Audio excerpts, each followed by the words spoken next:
Hello folks, Major Gosnell here, and today I'm going to be showing you how to create a world in Dwarf Fortress. So basically creating a world in Dwarf Fortress is the most important thing probably. You're creating the entire world that you're going to be playing in, and the history of the world, the creatures that inhabit it, the tribes that inhabit it, all of this. And it's very simple to do. All you have to do is go to Create New World, surprisingly enough, and press Enter. Now it's just going to load up a couple of files here for you. Unfortunately now it wasn't as easy as that. There's a little bit more to it. So now you have an options on how you want your world to be. World size, small, large, pocket. History, that's how much history the world has. The more history a world has, the more people are in it, more historic events that have happened, more lore that you can view in the legends. And you can select which option you want by pressing the right and left arrow keys on your keyboard. Number of civilizations. This determines how many civilizations inhabit the world, so how many dwarf colonies there are, how many elf tribes there are, how many orc tribes there are, so on and so forth. Then you have the maximum number of sites. This is how many cities exist, how many necromancer towers exist, how many unique areas exist. We're going to put that at very low. Number of beasts. This is how many animals, how many creatures inhabit the world. Then you have natural savagery, how many dangerous animals exist, how rough the world is, how dangerous the world is. It's kind of like the difficulty setting for the game. Well, for an early fortress anyway. Then you have mineral occurrence. Now, mineral occurrence is basically minerals are what you mine in the game. So you've got gold, coal, iron, gemstones, so on and so forth. And you can determine how easy it is to find them when you're mining. So everywhere, they would literally be everywhere, or very rare, which means they're extremely hard to come by. So that is effectively the settings for your world. Now if you press Y, the world shall start being generated. And if you look here, this is the world that's currently being generated. Kind of looks like Africa, actually. Now, up here in the top left, if you look here, you can see a number of settings are being generated. Preparing elevation, setting temperature, running rivers, growing vegetation, verifying terrain, importing wildlife, and recounting legends. So this basically means that the world is being generated for you. That they're generating everything from the elevation of the land, the temperature, how many rivers, what sort of plants grow where, if the terrain is passable or not passable, what sort of wildlife is there, and what sort of legends already exist. The legends are basically the history of the world. What characters have been there, who they've killed, what has happened with civilizations. And then here, you have the age that they're in, year 5. So this is the golden age, year 5, so it's generated 5 years of history, which I think is the normal for a pocket map. Historical figures, there's been 96, and dead, there's been 3. And events, 183. So that means that there's been 96 historical figures in the game, 3 of whom are dead, and events are 183. So there's been 183 listed events. Now, if you press Enter to accept, you now have your map generated. You can now start playing it by going to Start Playing, and then select the map that you've just generated. In this case, it is Region 8, which is this region here. Press Enter again. And then you have an option of Dwarf Fortress, Adventurer, or Legends.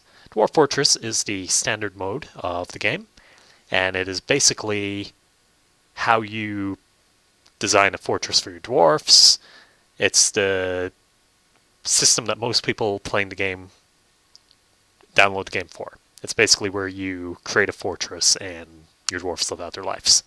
Adventurer is where you control a single adventure and travel around the world map killing shit and doing whatever the fuck you want, pretty much. And then you have Legends. Legends is basically the history of the world and what sort of characters have existed, who they fought, who they died against, so on and so forth. And then to start your game, you press Enter. And this generates the map. And then it brings up the Embark screen. So, in the left here, you have the area, the local area, that you can select to place your map.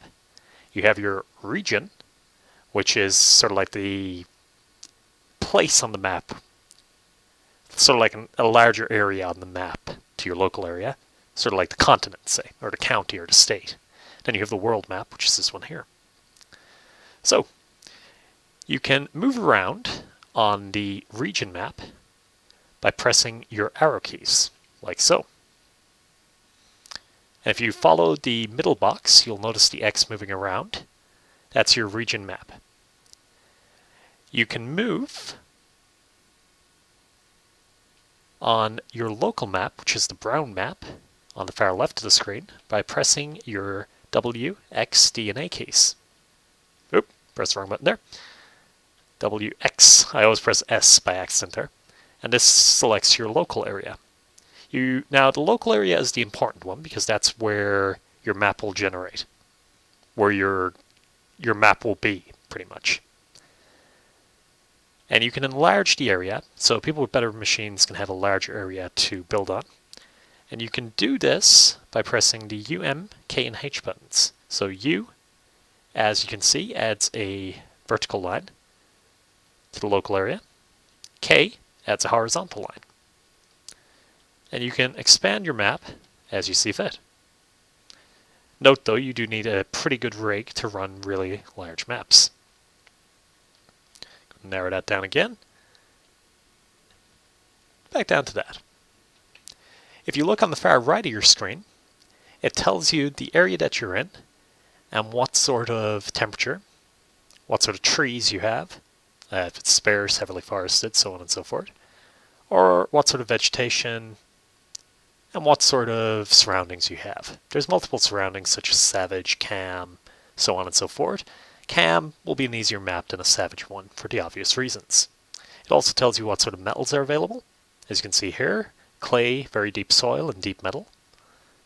Clay, very deep soil, and fluxstone.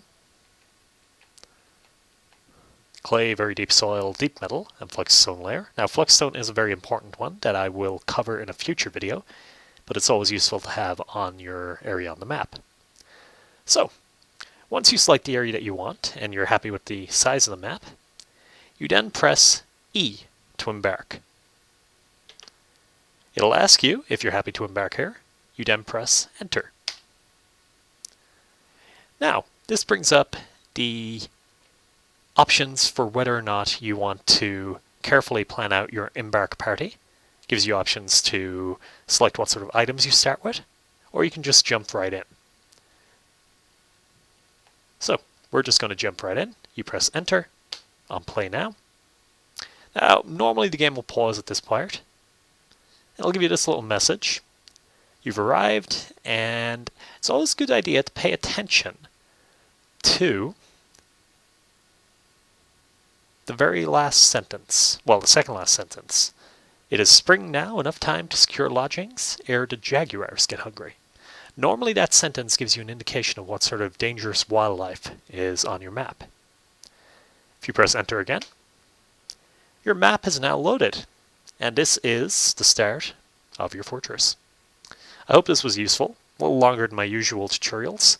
If you have any questions, please drop a comment in the comment section. Thanks for watching.